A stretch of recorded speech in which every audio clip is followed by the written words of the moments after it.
A guerra foi uma manifestação do intenso confronto ideológico que marcou a década de 1930 e que opôs o fascismo, o comunismo e a democracia liberal. A Espanha enfrentou um conflito que opôs, durante 3 anos, 2 grupos armados opostos que lutaram pelo controlo do Estado. De um lado, o Bloco dos Republicanos, designados de vermelhos ou comunistas pelos inimigos. Era constituído pelas forças políticas de esquerda, que defendiam o governo da Segunda República. No campo político oposto estavam os insurgentes, os fascistas, segundo os seus inimigos.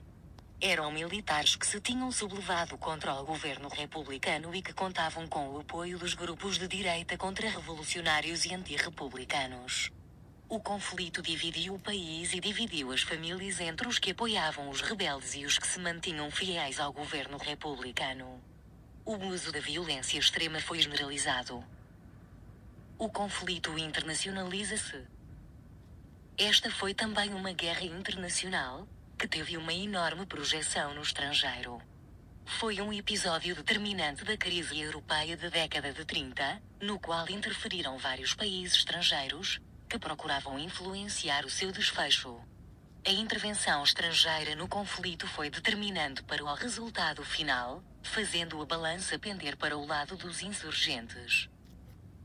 O ditador português acreditava que o futuro do regime também estava em jogo e que o desfecho do conflito no país vizinho poderia pôr em causa a sobrevivência do Estado Novo.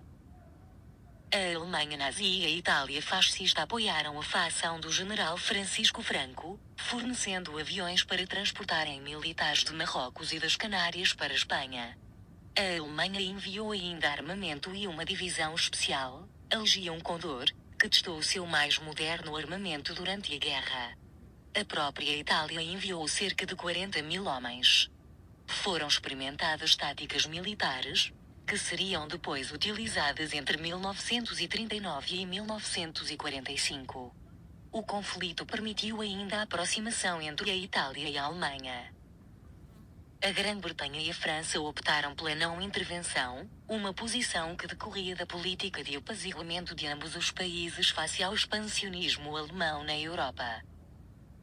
Deixaram assim os republicanos privados de uma importante fonte de financiamento e de material de guerra. Os republicanos contaram com o apoio militar e diplomático da União Soviética e do México, mas este não foi suficiente para ultrapassar o desequilíbrio de forças. Mais de 30.000 voluntários estrangeiros foram para a Espanha lutar ao lado dos republicanos. Organizados em brigadas internacionais, pelo Comintern, sacrificaram as suas próprias vidas para salvar a República. Uma guerra civil marcada pela violência. A internacionalização do conflito, com as grandes potências a intervirem e a apoiarem uma das fações, contribuiu para que a Guerra Civil de Espanha se tornasse numa espécie de antecâmara da Segunda Guerra Mundial. A guerra ficou marcada pelo uso generalizado da violência pelos dois campos em confronto. Várias cidades foram alvo de bombardeamentos.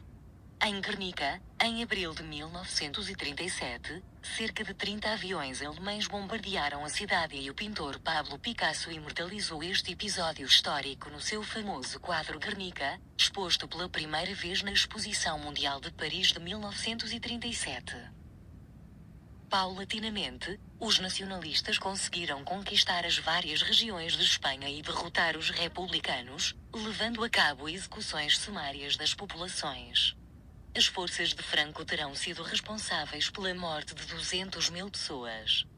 Milhares foram enterrados em valas comuns, sem que as suas famílias soubessem o seu paradeiro. A Catalunha caiu no início de 1939 e cerca de 500.000 pessoas atravessaram os Pirineus, procurando refúgio em França. A 1 de abril, Franco anunciou o fim da guerra. A chacina continuaria depois do final do conflito. Cerca de 20.000 republicanos terão sido executados nos meses seguintes. A participação portuguesa. Também Portugal se posicionou perante o conflito que assolava a Espanha. António de Oliveira Salazar deu apoio logístico, informativo, diplomático e material aos sublevados. Fê-lo discretamente, por temer a reação que esse apoio poderia provocar junto da Grã-Bretanha. O ditador português acreditava que o futuro do regime também estava em jogo e que o desfecho do conflito no país vizinho poderia pôr em causa a sobrevivência do Estado Novo, caso os republicanos saíssem vitoriosos. Por isso, o regime permitiu que os insurretos circulassem em Portugal e forneceu-lhes mantimentos, armas e munições. Os aviões alemães puderam fazer escala no país e passaram por território nacional munições e armas que se destinavam aos nacionalistas.